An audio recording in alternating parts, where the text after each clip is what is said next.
Hello बच्चों, कैसे हो आप सभी लोग? बढ़िया, फर्स्ट क्लास। तो बेटा आज की इस वीडियो में जो है ना, मैं आपको स्क्वायर एंड स्क्वायर रूट के बारे में बताऊंगा, ठीक है ना। और ये क्लास 8th का मेरे ख्याल से 6 चैप्टर है ये शायद, ठीक है, 5th या 6 चैप्टर है, ठीक है। तो इसको बेटा मैंने 2 पार्ट में डिवाइड किया। जैसे देखो यहाँ पर लिखा हुआ मैंने पार्ट 1। तो पार्ट 1 में तो हम जैसे कि चैप्टर का नाम ही है, देखो स्क्वायर और स्क्वायर रूट। तो एक्चुअल में स्क्वायर क्या होता है, स्क्वायर रूट क्या होता है, स्क्वायर रूट की प्रॉपर्टीज़ क्या होती हैं, वो तमाम बातें मैं बताऊंगा। और उन प्रॉपर्टी से रिलेटेड क्वेश्चन कौन से बनते हैं वो सारी बातें देखेंगे, ठीक है ना। क्योंकि बेटा मैंने एक साथ ये वीडियो इसलिए नहीं सोचा मैंने बनाने के लिए, मैंने सोचा कि ये वीडियो ज़्यादा लेंदी हो जाएगी, ठीक है। इसलिए इसको 2 पार्ट में डिवाइड कर दिया ताकि आपको अच्छी तरह से समझ में आ जाए। सेकंड पार्ट में ना हम देखेंगे कि भाई स्क्वायर रूट को जो है ना हम रिपीटेड सब्ट्रैक्शन से कैसे निकालते हैं, प्राइम फैक्टराइजेशन मेथड से कैसे निकालते हैं, डिवीजन मेथड से कैसे निकालते हैं, वो तमाम बातें जो है ना उसके अंदर हम करेंगे, ठीक है। और ये भी देखेंगे कि डेसिमल वालों को कैसे हम स्क्वायर रूट निकालते हैं, डेसिमल जो नंबर होते हैं हमारे, ठीक है। इसमें हम क्या जानेंगे, इसमें हम स्क्वायर और स्क्वायर रूट के जो बेसिक चीज़ें होती हैं उनकी प्रॉपर्टीज वगैरह, ठीक है। तो आइए शुरू करते हैं। तो सबसे पहले तो देखो बेटा स्क्वायर, भाई स्क्वायर होता क्या है। तो हम स्क्वायर को जानेंगे कि भाई स्क्वायर क्या होता है, ठीक है ना।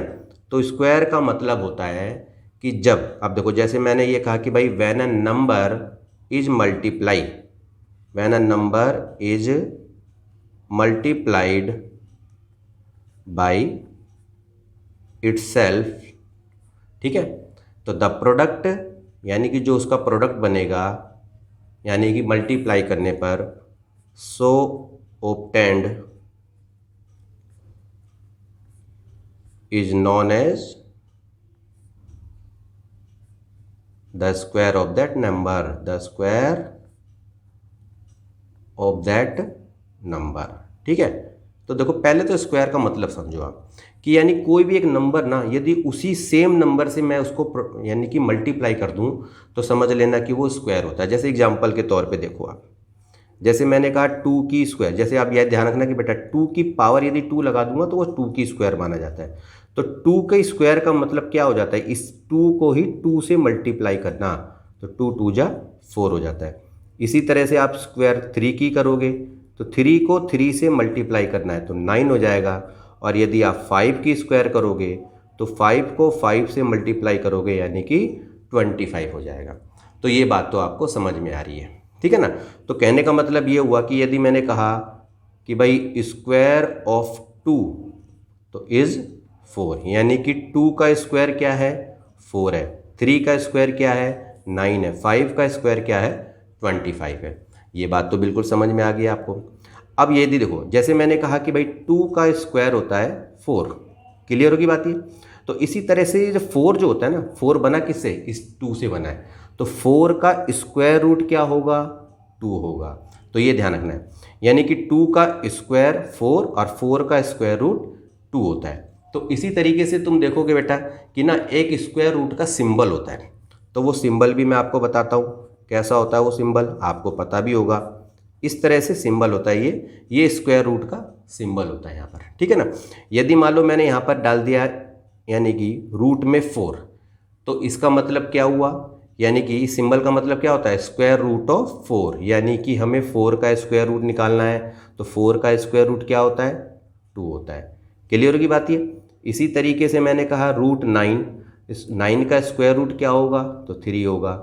यदि रूट 25 है, 25 का स्क्वायर रूट क्या होगा, 5 होगा। तो आपको ये तो समझ में आ गया कि स्क्वायर क्या होता है। स्क्वायर का मतलब होता है उसी नंबर को 2 बार मल्टीप्लाई कर दे रहे हैं। यदि 2 की स्क्वायर है तो 2 2 को मल्टीप्लाई कर दिया, 3 की स्क्वायर है तो 3 3 को मल्टीप्लाई कर दिया। सेम नंबर से मल्टीप्लाई करना होता है। और ये जो नंबर बने हैं, इसका ये नंबर किससे बने हैं, जैसे 4 किससे बना है, 9 बना किससे है, यानी किन दो नंबरों को मल्टीप्लाई करने पे बना है, तो ये इसका स्क्वायर रूट होता है। स्क्वायर रूट का सिंबल हमारा ये होता है। ये बात आपको तो समझ में आ गई, ये कुछ बेसिक सी बातें थी। अब बात आती है कि बेटा कि भाई परफेक्ट स्क्वायर नंबर क्या होता है, ठीक है ना। परफेक्ट स्क्वायर नंबर, तो परफेक्ट स्क्वायर नंबर को समझो। तो इसमें क्या होता है कि परफेक्ट स्क्वायर नंबर का मतलब है कि यदि मान लो मैंने कहा कि if all the prime factors of a number, कोई भी नंबर है मान लो और उसका जो प्राइम फैक्टर है यदि वो पेयर्ड हो जाए, यानी कि उसके जोड़े बन जाएं, तो उसी को हम it is a perfect number बोलते हैं। ये बात आपको ध्यान रखना, यानी कि परफेक्ट स्क्वायर नंबर हम बोलते हैं। तो किसी भी नंबर का, यानी कि कोई भी नेचुरल नंबर है मान लो, और यदि उसका प्राइम फैक्टर हमने निकाला और वो पेयर बन जाए तो समझ लेना कि वो परफेक्ट स्क्वायर नंबर है। जैसे फॉर एग्जांपल मैंने बोला भाई 64 है। अब 64 परफेक्ट स्क्वायर है कि नहीं, तो आपने क्या करा, इसके प्राइम फैक्टर निकाल लिए। इस तरह से आपने करा 2, 2 3 6, 2 2 4 हो गया। 2 से इसको करा 16 पे चला जाएगा, 2 से इसको करोगे 8 पे, इधर से 2 4 पे, 2 पे, और ये 1 पे। तो 64 का आपने देखा यहाँ पर 1 2 3 4 5 6, तो इस तरह से इसके प्राइम नंबर हमने लिख दिए 4 5 6। अब आप देखो इनके जोड़े बन रहे हैं क्या, पेयर बन रहा है। जैसे देखो 2 का पेयर बन गया, इधर 2 का पेयर बन गया, इधर 2 का पेयर बन गया। अब कोई भी नंबर बचा नहीं एक्स्ट्रा, ठीक है ना, यानी कि इन सबका पेयर बन गया। तो जब पेयर बन जाए, यानी कि मैंने बोला ना कि if all the prime factors of a number can B paired, यानी कि पेयर्ड बन जाए तो समझ लेना कि वो परफेक्ट स्क्वायर नंबर होता है। तो यानी कि अगर मैं कहूँ 64 का स्क्वायर रूट क्या होगा, तो देखो पेयर में से एक ले लिया, इधर से एक ले लिया, एक इधर से ले लिया, तो 2 दूनी 4 दूनी 8, यानी कि 64 का स्क्वायर रूट होता है 8। ये बात तो आपको कुछ बेसिक चीज़ें समझ में आ गई होंगी, ठीक है ना। अब आपको मैं बताऊंगा प्रॉपर्टीज ऑफ स्क्वायर, यानी कि स्क्वायर की जो प्रॉपर्टीज क्या क्या होती हैं। अब देखो बेटा, प्रॉपर्टीज ऑफ स्क्वायर नंबर, ठीक है ना। तो प्रॉपर्टीज ऑफ स्क्वायर नंबर में देखो सबसे पहली प्रॉपर्टीज क्या कह रही है कि अ नंबर एंडिंग इन 2 3 7 और 8 is never a perfect square. ये ध्यान रखना कि कोई भी नंबर का एंड, यदि लास्ट का जो नंबर है यदि 2 आ जाए, 3 आ जाए, 7 आ जाए या फिर 8 आ जाए, तो वो समझ लेना कि वो परफेक्ट स्क्वायर नंबर नहीं होता। जैसे एग्जांपल के तौर पे देखो 42 है, तो 42 के लास्ट में 2 आ रहा है, 337 पे पीछे 7 आ रहा है, 218 के पीछे 8 आ रहा है, इस तरह से इसके पीछे 7 आ रहा है। तो ध्यान रखना कि ये बेटा इस तरह के नंबर जो जिसका एंड इन डिजिट से होता हो तो वो परफेक्ट स्क्वायर नंबर नहीं होते, जैसे यहाँ पर एग्जांपल दे रखे हैं। हाँ, लेकिन अगर मान लो 0, अब 0 पे भी ध्यान रखना कि यानी डबल 0, यानी इवन नंबर में 0 होनी चाहिए, जैसे कि 00, 40, 60, इस तरह से। यदि 0 आ जाए, 1 आ जाए, 4 आ जाए, 5 आ जाए, 6 आ जाए या 9 आ जाए, तो इस तरह के नंबर यदि मान लो जिसके लास्ट में ये डिजिट आ जाएं तो वो परफेक्ट स्क्वायर नंबर हो सकते हैं, यानी कि परफेक्ट स्क्वायर नंबर होते हैं। एक तरह से ध्यान रखना ये, ठीक है ना। तो ये बात ध्यान रखो पहले। तो बस ये ध्यान रखना है कि पीछे अगर 2 3 7 8 आ जाए तो वो परफेक्ट स्क्वायर नंबर नहीं होंगे। यदि मान लो कि 0 1 4 5 6 9 आ जाए तो वो परफेक्ट स्क्वायर नंबर होंगे। तो पहली प्रॉपर्टी तो आपको ये ध्यान रखनी है। दूसरी प्रॉपर्टी क्या दे रखी है, a number ending with an odd number of 0, जैसा कि अभी मैं यहाँ पर बता रहा था, is never a perfect square number, यानी कि वो नंबर जिसकी एंडिंग जो है ओड नंबर ऑफ 0 से होती हो, यानी कि 1 0 आ जाए, 3 0 आ जाए, 5 0 आ जाए, 7 0 आ जाए, यानी कि वो नंबर जिनकी एंडिंग ओड नंबर ऑफ 0 से होगी तो वो भी परफेक्ट स्क्वायर नंबर नहीं होंगे। जैसे एग्जांपल देखो 160 है, तो देखोगे यहाँ पर एक ही 0 है, ठीक है ना। तो एक 0 है तो इसका मतलब ओड नंबर है, ओड नंबर में 0 है तो ये परफेक्ट स्क्वायर नहीं होगा। यहाँ पर देखोगे आप 3 0 है, ठीक है ना। यदि 2 0 होता तो ये परफेक्ट हो जाता, कहने का मतलब ये हो जाता है एक तरह से, ठीक है ना। तो 3 0 है तो इसलिए परफेक्ट स्क्वायर नंबर नहीं बनेगा। इसी तरीके से ये 0 यहाँ पर 1 है तो ये भी हमारा परफेक्ट स्क्वायर नंबर नहीं होता। तो ये कुछ प्रॉपर्टी होती है, इसको आपको ध्यान रखना होता है, ठीक है ना। तीसरी प्रॉपर्टी देखो क्या है, squares of even numbers are always even. यदि इवन नंबर का स्क्वायर करोगे ना तो हमेशा उसका आंसर यानी कि जो उसका प्रोडक्ट आएगा वो भी इवन ही आएगा। जैसे देखो 2 इवन नंबर होता है, 2 का स्क्वायर करो तो उसका प्रोडक्ट क्या आ रहा है 4, ये भी इवन नंबर है। 4 का स्क्वायर करोगे, 4 तो इवन नंबर होता है, 4 की स्क्वायर करो 16 इवन नंबर है। 6 का स्क्वायर करो तो इसका आंसर भी जो 36 आ रहा है वो भी इवन नंबर है। तो ध्यान रखना है squares of even numbers are always even, ठीक है। इसी तरह से चौथी प्रॉपर्टी देखो, चौथी प्रॉपर्टी क्या कह रहा है, squares of odd numbers are always odd. यदि मान लो ओड नंबर का स्क्वायर करोगे तो उसका आंसर भी ओड ही आएगा। जैसे देखो 1 की स्क्वायर करोगे तो 1 ओड नंबर होता है, 3 एक्चुअल में ओडी नंबर है, देखो यहाँ पर, तो 3 की स्क्वायर करो तो 9 आ रहा है। 5 ओड नंबर कहलाता है, 5 की स्क्वायर करोगे तो जो उसका आंसर 25 आएगा वो भी ओड नंबर ही होगा। तो ये 4 प्रॉपर्टी तो आपने समझी, ठीक है ना। आगे चलते हैं। तो देखो बेटा अगली प्रॉपर्टी यानी कि 5वीं प्रॉपर्टी, ये क्या कह रहा है, the square of a natural number n, ठीक है। मान लो कि एक स्क्वायर नंबर है यानी कि स्क्वायर नेचुरल नंबर n, तो वो क्या होगा, is equal to the sum of the first odd number. तो यानी कि अगर मान लो कोई भी एक नेचुरल नंबर का तुम स्क्वायर कर रहे हो तो वो उसके बराबर होगा, यानी कि पहले sum of the first n odd number, तो जितना होगा पहले ओड नंबर का सम होगा। जैसे एग्जांपल के तौर पे समझो, पहले समझो मैं क्या कह रहा हूँ। जैसे एग्जांपल के तौर पे मान लो कि ये 2 की स्क्वायर है, तो आपको पता है कि 2 की स्क्वायर तो 4 होता है, ठीक है ना। तो ये जो 2 है ना, अब जैसे यहाँ 2 है तो समझ लेना कि पहले दो ओड नंबर का सम होता है ये 2 की स्क्वायर। तो पहले दो ओड नंबर कौन से होते हैं, 1 और प्लस में 3, तो 1 और 3 4। तो देखो 2 की स्क्वायर 4 होता है, तो पहले यानी कि पहले ओड नंबर का सम होगा, यानी कि जितना यहाँ पर नंबर होगा उतने ही ओड नंबर का सम यहाँ पर तुम्हें लिखना होता है। जैसे देखो आप 3 की स्क्वायर है, तो 3 की स्क्वायर आपको पता है 9 होता है, तो यानी कि ये 3 लिखा है तो पहले 3 नंबर का सम होगा ये ओड नंबर का, तो 1 3 5, यानी कि देखो हो गया ना एक तरह से। और यदि मान लो मैंने बोला 4 की स्क्वायर 16 होता है, तो पहले 4 नंबर 1 3 5 और 7, ठीक है। तो बात समझ में आ गई आपको। तो यानी कि कोई भी नेचुरल नंबर आप लोगे उसका स्क्वायर करोगे तो वो पहले उतने ही नंबर के ओड नंबरों के सम के बराबर माना जाएगा, ठीक है ना। तो ये बात तो आपको समझ में आ गई होगी। अब देखो 6 प्रॉपर्टी क्या कह रहा है, for any natural number n, मान लो कोई भी एक नेचुरल नंबर n है, तो उसके अगले नंबर का स्क्वायर और वो उस नंबर का स्क्वायर यदि हम करेंगे तो एक तरह की प्रॉपर्टी बन जाती है। देखो a की स्क्वायर माइनस b की स्क्वायर, ठीक है ना। तो n प्लस वन ए प्लस बी ए माइनस बी करा हमने, तुम्हारी ये प्रॉपर्टी बन जाती है। अब एग्जाम्पल के तौर पे समझो, जैसे अगर मैंने ये कहा आपको कि भाई 9 का स्क्वायर और माइनस 8 का स्क्वायर, तो ठीक है ना। तो आप इसको प्रॉपर्टी के हिसाब से ऐसे मत करो, सीधा ये वाली यानी कि प्रॉपर्टी लगा दो n प्लस वन, यानी कि, या सिंपल भाषा में समझो कि 9 की स्क्वायर माइनस 8 की स्क्वायर है, तो बस आपको क्या कर देना है, 9 और 8 को प्लस करके सीधा इसका आंसर लिख देना है, बस 9 8 17 हो गया, ठीक है। एक और समझो, 17 की स्क्वायर माइनस 16 की स्क्वायर, अगर इस तरह का कोई सवाल आपके पास आ जाए तो बस आपको 17 प्लस 6 को प्लस कर देना है और इसका आंसर आ जाएगा। इस तरह से आप लिख सकते हो, ठीक है। तो ये बात आपको समझ में आ गई एक प्रॉपर्टी। अब देखो 7th प्रॉपर्टी क्या कह रहा है, the square of any odd natural number can be expressed as the sum of two consecutive positive integer.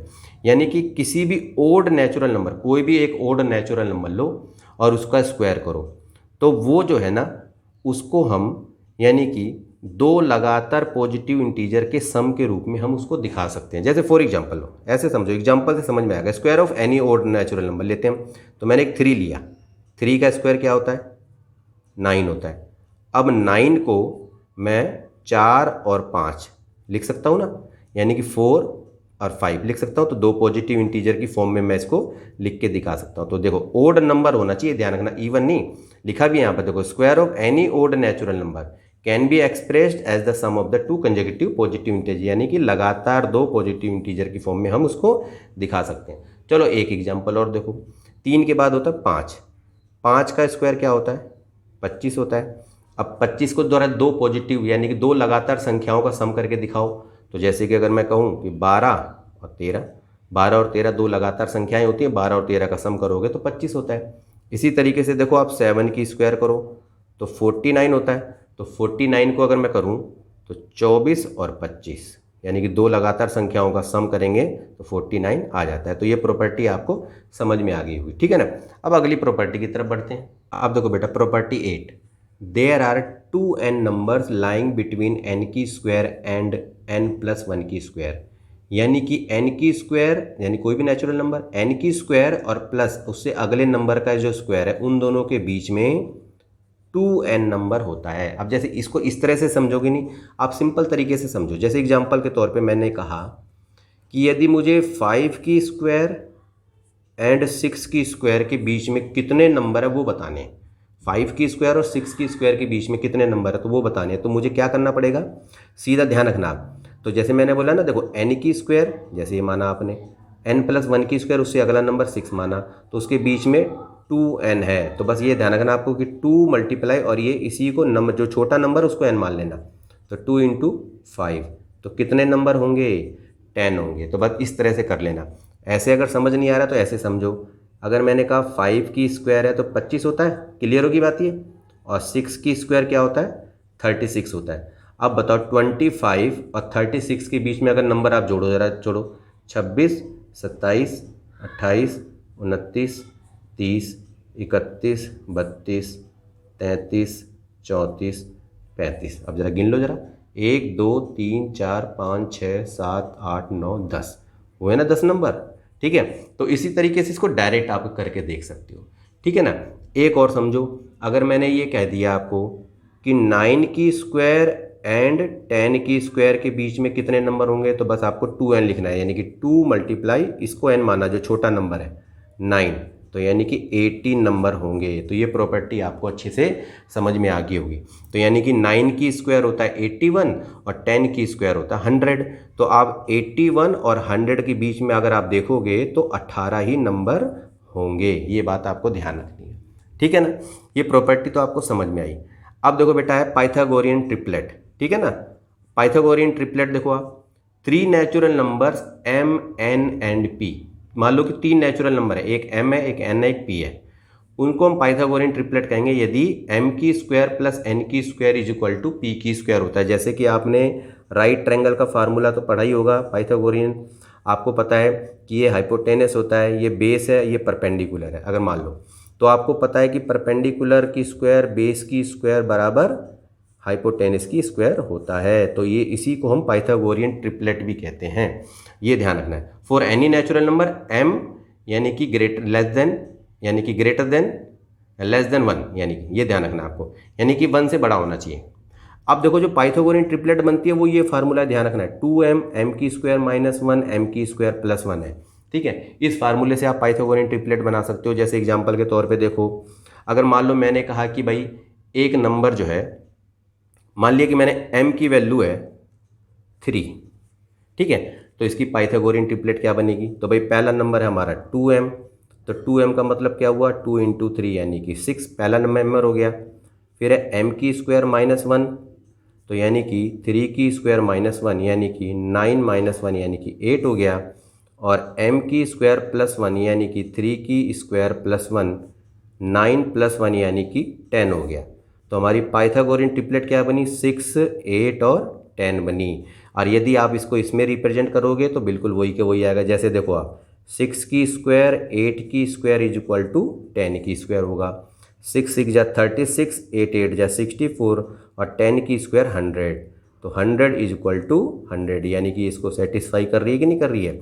इसी को हम पाइथागोरियन ट्रिपलेट कहते हैं और इस फार्मूले से आप पाइथागोरियन ट्रिपलेट निकाल सकते हो यदि आपको कोई एक मेंबर दे रखा हो तो। ठीक है ना, चलो अब आगे बढ़ते हैं। आप देखो बेटा, अब प्रॉपर्टी तो मैंने आपको सारी बातें बता दी। अब उन प्रॉपर्टी से ना रिलेटेड कैसे क्वेश्चन बनते हैं, जो भी प्रॉपर्टी मैंने बताई आपको, अब वो क्वेश्चन कैसे कैसे बनते हैं। ठीक है ना, तो इन क्वेश्चनों को लेके चलेंगे हम अच्छी तरह। तो पहला क्वेश्चन देखो क्या कह रहा है। सबसे पहले देखो आप, हमें ये पता करना है कि क्या 6 to 5 परफेक्ट स्क्वायर है क्या।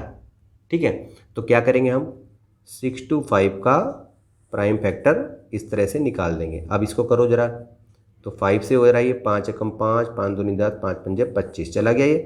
5 से फिर हो जा रहा है 5 2 जा 10, 5 5 जा, और फिर ये 5 से हो जा रहा है, और फिर ये 5 से हो जा रहा है। तो 6 to 5 का आप देखोगे 1 2 3 4, यानी कि 4 बार 5 आ गया।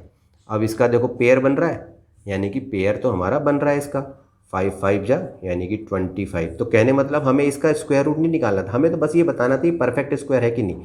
तो ध्यान रखना कि यदि हमने उस नंबर का प्राइम फैक्टर निकाला और यदि वो सारे नंबर पेयर बन रहे हैं, उनके जोड़े बन रहे हैं, तो समझ लेना कि वो परफेक्ट स्क्वायर नंबर है। तो 6 to 5 जो हमारा परफेक्ट स्क्वायर नंबर है। बस ये इतना सा सवाल हो जाता है। और यदि कह दे कि भाई इसका स्क्वायर रूट भी निकालो, तो इस तरह से आप निकाल सकते हो, पेयर का एक ले लेना, बस बाद में उसको मल्टीप्लाई कर देना। समझ में आ गई होगी अच्छे से। सेकंड क्वेश्चन देखो क्या कह रहा है, विदाउट सॉल्विंग, बिना सॉल्व किए, find out which of the following number, नीचे दी गई जो संख्या है बताओ कौन सी इनमें परफेक्ट स्क्वायर नहीं है, उसका रीजन भी दो आप। तो जैसे कि आप देखो सबसे पहले, तो जैसे कि मैंने एक प्रॉपर्टी आपको बताई थी, अब यहाँ पर देखो इसके लास्ट में क्या आ रहा है, इस नंबर के 7 आ रहा है, और यहाँ पर क्या आ रहा है 8 आ रहा है, और यहाँ पर देखोगे आप 2 आ रहा है। तो हमने देखा कि भाई जो A है और जो C है और वो जो D है, ठीक है ना, तो हम बोलेंगे कि भाई R0 परफेक्ट स्क्वायर। अब क्यों नहीं है हमारा परफेक्ट स्क्वायर, क्यों नहीं है, क्योंकि एज नंबर्स एंडिंग क्या है विद डिजिट 2, देखो अब ये ध्यान रखना है कि देखो as numbers ending with digit 2 3, 7, 8 जो भी होता है, तो जैसे कि आपने देखा हमारा यहाँ पर आ रहा है 2 और यहाँ पर आ रहा है हमारा 8 और यहाँ पर आ रहा है 7। तो जिसका भी एंड 2, 8, 7 से, जैसे मैंने पहली प्रॉपर्टी बताई थी, तो ये हो रहा है, तो इसका मतलब ये हमारा परफेक्ट स्क्वायर नहीं है। तो यानी कि ending with 2, 8, 7 are not perfect square. ठीक है, रीजन बताना था तो रीजन इस तरह से आप बता सकते हो। तो जैसे भी देखो इसके पीछे 4 है, ये तो परफेक्ट स्क्वायर हो जाएगा। तो जिस भी संख्या के पीछे 7 आ जाए, 8 आ जाए, 2 आ जाए, इस तरह से जो है वो परफेक्ट स्क्वायर हमारे नहीं होते। क्लियर होगी बात ये। तो अब अगले सवाल पे देखो आप, अगला सवाल क्या कह रहा है भैया, what will be the ones digit in the square of the following number. अब ये नीचे नंबर दे रखे हैं, अगर मान लो इनका मुझे स्क्वायर करना हो तो मुझे ये बताना है कि स्क्वायर करने के बाद उस स्क्वायर जो नंबर आएगा मेरा, उसका यूनिट डिजिट क्या होगा, वो पता करना है हमें। तो हमें करना क्या होता है, बस ये ध्यान रखना कि ना जो भी नंबर दे रखा है उसका लास्ट का नंबर देखा करो। जैसे इसका लास्ट का नंबर, इसका लास्ट का नंबर, इसका लास्ट का नंबर आपने देखा। तो जैसे ए है मान लो, तो जैसे 4 है, तो 4 की अगर स्क्वायर करो तो 4 4 जा क्या होता है, 16 होता है। तो 4 4 जा 16 होता है, तो 16 के पीछे 6 आता है। तो यानी कि इस नंबर का आप स्क्वायर करोगे तो यानी कि 6 will be the ones digit of 1, 2, 3, 4। यानी कि 4 का स्क्वायर करा 16 आया, तो 16 के पीछे 6 आ रहा है, तो यानी कि इसका स्क्वायर करोगे तो लास्ट का जो नंबर है यूनिट डिजिट का वो 6 होगा। इसी तरीके से दूसरी संख्या जो दे रखी है इसके पीछे 8 आ रहा है, तो 8 8 जा 64 होता है, तो इसका 4 will be the ones digit होगा, यानी कि इसका आंसर 4 होगा। इसी तरह से 9 9 9 जा 81 होता है, तो 81 के पीछे क्या आता है, जैसे 9 9 जा 81 है तो पीछे 1 आ रहा है, तो यानी कि 1 will be the ones digit of 5 to 6 9। ठीक है, तो ये इस तरह से जो है आप जो है इसके वो बता सकते हो यूनिट डिजिट, यानी कि वंस डिजिट बता सकते हो, यानी कि बिना इसका स्क्वायर करे। क्लियर होगी बात ये। बस ध्यान रखना कि जो लास्ट का नंबर है उसका स्क्वायर कर दो, उसका स्क्वायर करने के बाद जो देख लो सबसे पीछे नंबर कौन सा आ रहा है, ठीक है ना, वही आंसर इसका हो जाएगा। क्लियर होगी बात ये। अब अगले क्वेश्चन की तरफ चलते हैं। अब देखो बेटा चौथा question, without adding find the following sum. आपको बिना ऐड किए जो है इसका सम बताना है आपको। तो जैसे कि देखो ये भी मैंने प्रॉपर्टी आपको बताई थी ना। अब इसमें देखो क्या है, जैसे 1 3 5 7, देखो ये 4 नंबर आपको दे रखे हैं, तो बस आपको क्या करना है, 4 की स्क्वायर कर दो, यानी कि 16 इसका आ जाएगा आंसर। आप करके देख लेना, बस क्या करना है। अब जैसे देखो 1 3 5 7 9, इस तरह से कितने नंबर दे रखे हैं, गिन लो जरा एक बार, 1 2 3 4 5 6 7 8 9 नंबर दे रखे हैं, यानी कि 9 ओड नंबर का सम कितना होगा। तो ये 9 दे रखा है, तो बस 9 की स्क्वायर कर दो, तो 9 9 81, ये इसका आंसर आ जाएगा। इस तरह से आपने इसको करके देख सकते हो, ठीक है ना। तो ये बात तो समझ में आई। तो ये प्रॉपर्टी कौन सी थी, जैसा कि मैंने आपको बताया था, sum of the first n odd natural numbers is n की स्क्वायर। ये बात आपको ध्यान रखनी है, ठीक है ना। तो अगर आपको ओड नंबर का सम दे रखा हो ना, तो उन नंबरों को काउंट कर लिया करो, बस उस नंबर का स्क्वायर कर दिया करो, सीधा सीधा आपका सम आ जाएगा, यानी कि पूरा प्लस करने की ज़रूरत आपको नहीं है। क्लियर होगी बात ये। फिफ्थ देखो आप क्वेश्चन क्या कह रहा है, ये तो मैंने आपको पहले भी बताया था अभी आपको। देखो फाइंड द पाइथागोरियन ट्रिपलेट, यदि वन मेंबर दे रखा है, यानी कि वन मेंबर दे रखा है आपको 6, और पाइथागोरियन ट्रिपलेट का फार्मूला बताओ 2m m की स्क्वायर माइनस 1 m की स्क्वायर प्लस 1 होता है, ठीक है। तो उसमें से एक मेंबर दे रखा है हमें, तो चलो हमने एक मेंबर को मान लिया 2m, यानी कि ये 6 है, तो m की वैल्यू कितनी आ जाएगी, 2 3 जा 6, यानी कि 3 आ जाएगी। क्लियर होगी बात ये। अब m की स्क्वायर 1 निकालो जरा, तो 3 की स्क्वायर माइनस 1 3 3 9, यानी कि 8 आ जाएगा, और m की स्क्वायर प्लस 1 निकालो, तो 3 की स्क्वायर प्लस 1 3 3 9 और 1 10 हो जाएगा। तो यानी कि एक मेंबर तो 6 था ही हमारा, एक दूसरा हमने 8 निकाल दिया और तीसरा हमने 10 निकाल दिया। क्लियर होगी बात ये। लेकिन अगर मान लो आपको ओड नंबर दे रखा हो, जैसे मान लो एक नंबर आपको 17 दे रखा हो मेंबर, ठीक है ना, तो अब हम इनमें से कौन सा मानेंगे, तो हम देख लें। जैसे 17 है, तो मान लो मैंने बोला कि भाई ये मेंबर है m की square plus 1 is equal to 17 है, मान लिया हमने, ठीक है ना। तो देखो अब m की स्क्वायर बराबर है 17 माइनस 1 उधर कर दिया, m की स्क्वायर 16 आ गया, तो m कितना हो गया हमारा √16, तो m की स्क्वायर हमारा 4 आ गया। क्लियर होगी बात ये। तो एक मेंबर तो 17 था ही हमारा, तो m की ये आ गई हमारी। अब 2m, तो यानी कि 2 इंटू में 4 यानी कि 8 हो गया, और हमारा m की स्क्वायर माइनस 1 यानी कि 4 की स्क्वायर माइनस 1 यानी कि 16 माइनस 1 यानी कि 15 हो गया। तो आप देखोगे कि 8, 15 और 17 हमारा ये एक पाइथागोरियन ट्रिपलेट बन जाती है। तो आपको देख लो इवन नंबर वाला भी बता दिया मैंने और ओड नंबर वाला भी, इस तरह से कोई भी मेंबर मान के इस तरह से आप इसको सॉल्व करके देख सकते हो, ठीक है ना। अब ये देखो आप 6 क्वेश्चन में क्या कह रहा है, विदाउट एक्चुअल मल्टीप्लीकेशन, बिना मल्टीप्लाई किए इवेल्युएट करो, इसका मूल्यांकन करो। तो ये भी एक प्रॉपर्टी है, बताया था आपको मैंने। 25 की स्क्वायर माइनस 24 की स्क्वायर है, तो बस सिंपल तरीका है, आपको क्या कर देना है, इन दोनों नंबरों का प्लस कर देना है। 25 24 तो कितना हुआ, 5 4 9 2 2 4, बस यही आंसर आ जाएगा। इसी तरीके से इसको करना है 64 65 की स्क्वायर है, तो बस 64 65 को सीधा सीधा प्लस कर दो, 5 और 4 9 6 6 12, ये इसका आंसर आ जाएगा। ठीक है, समझ में आई अच्छी तरह से। अगले क्वेश्चन की तरफ चलते हैं। तो बेटा देखो 7 क्वेश्चन क्या कह रहा है, express the following as the sum of odd number. अब देखो ये नंबर दे रखे हैं, आप इसको ओड नंबर यानी ओड नंबर में इसका सम करके बताओ। तो जैसे आप देखो 36 दे रखा है ना, तो 36 का मतलब होता है 6 की स्क्वायर, ये ध्यान रखना, देखो 6 की स्क्वायर होता है। ठीक है, तो ये जो 6 है तो पहले 6 ओड नंबर लिख दो प्लस करके बस। तो 1 3 5 7 9 11, यानी कि 1 2 3 4 5 6, बस यानी इनको सम करोगे तो वो 36 के ही बराबर आएगा। बस ये ध्यान रखना है आपको। 64 है तो कितना होता है, 8 की स्क्वायर होता है, तो 8 आ गया, तो 8 नंबर यहाँ पर लिख दो ओड नंबर। 1 3 5 7 9 11 13 और 15, 1 2 3 4 5 6 7 8, यानी हो गया ना 8 नंबर। तो इस तरह से आप जो है इनके यानी कि as the sum of odd number लिख सकते हो, यदि कोई नंबर है तो। ये भी प्रॉपर्टी मैंने आपको बताई थी, क्लियर होगी बात ये। अब देखो 8 क्वेश्चन क्या कह रहा है, how many numbers lie between 7 की स्क्वायर 8 की स्क्वायर, ये भी बताया मैंने। ये कह रहा है कि 7 की स्क्वायर और 8 की स्क्वायर के बीच में कितने नंबर हैं। तो कहने का मतलब ये कह रहा है कि 7 की स्क्वायर जैसे क्या होता है 49 और 8 की स्क्वायर क्या होता है 64, इन दोनों के बीच में कितने नंबर है। तो मैंने आपको बताया ना, इसको डायरेक्ट कर सकते हैं, यानी कि 2n, तो 2 और जो छोटा नंबर होता है उसको n मान लेना 7, यानी कि 14 नंबर हमारे होंगे।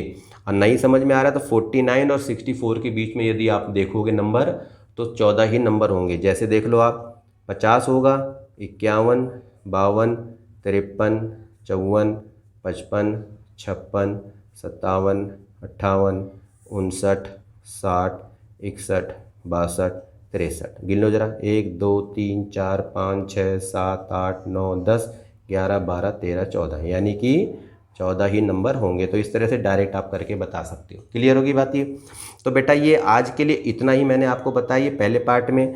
दूसरे पार्ट में जैसा कि मैंने आपको बताया ना कि दूसरे पार्ट में हम डिस्कस करेंगे कि भाई स्क्वायर रूट को हम प्राइम फैक्टराइजेशन मेथड से कैसे निकालते हैं, डिवीजन मेथड से कैसे निकालते हैं, ठीक है ना, और रिपीटेड सब्ट्रैक्शन से भी कैसे निकालते हैं। ठीक है, तो फर्स्ट में जितना भी मैंने बातें बताई थी, जो भी बेसिक चीज़ें थी वो बता दी बेटा मैंने आप। ठीक है, तो बेटा आज के लिए इतना ही। यदि आपको वीडियो अच्छी लगी हो तो बेटा इसे लाइक करना, कमेंट करके भी बताना कि ये वीडियो आपको कैसी लगी, और चैनल को भी सब्सक्राइब करना। ठीक है, तो बेटा आज के लिए इतना ही, मिलते हैं आपसे नेक्स्ट वीडियो में, तब तक के लिए ओके।